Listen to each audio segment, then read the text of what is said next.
Alam mo ba na may paraan para mabilis kang makaipon at maiwasan mo ang mga walang kabuluhang paggastos? Psychology Facts Part 32. Panoorin mo dahil makakatulong ito sa'yo.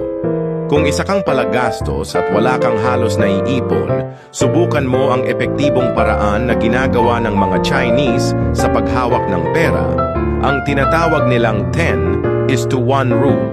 Halimbawa, kung sumasahod ka sa isang buwan ng 10,000, itabi mo ang 9,000 at pilitin mong pagkasyahin ang 1,000 sa isang buwan.